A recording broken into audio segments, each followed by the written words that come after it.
Hello বন্ধুরা, welcome to নতুন blogs. আজকে দেখো নিয়ে চলে এসেছি একটা নতুন রেসিপি নিয়ে। এটা হচ্ছে শীতের সবজি দিয়ে রান্না করা একটা খুব সুন্দর একটা রেসিপি।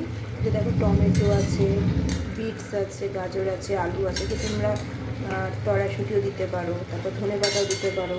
আমি আর এগুলো কেটে দেওয়াটার ভিডিও করিনি, এমনি দিয়ে দিয়েছি। এবার দেখো এতে কিছু মশলাপাতি আমি অ্যাড করব। হলুদ গুঁড়ো,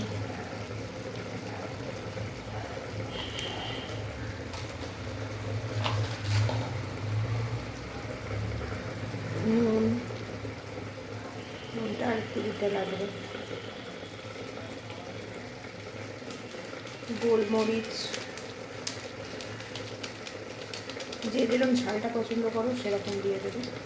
এতে আমি আবার ক্রাশ করা গোলমরিচও দেবো। অনেকে আবার শুধু গুঁড়ো যে পেপারটা, সেই পেপারও দেয়।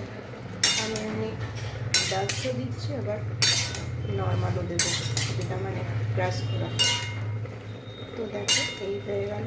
আচ্ছা, এতে একটু মিষ্টি অ্যাড করে দেবো আর জল অ্যাড করবো।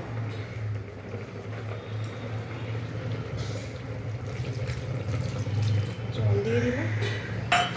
এবার এটা খানিকক্ষণের জন্য ফুটতে দেবো, ঠিক আছে?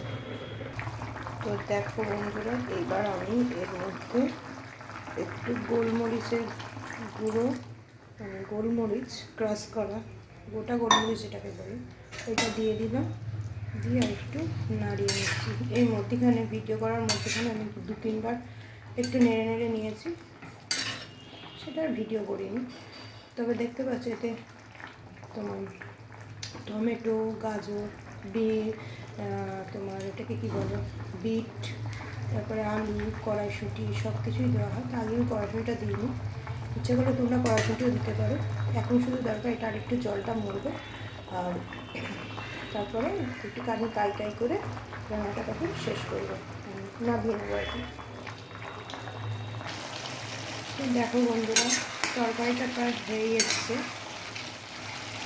এবার আমি নামানোর আগে অল্প একটু ধনেপাতা অ্যাড করে দিচ্ছি।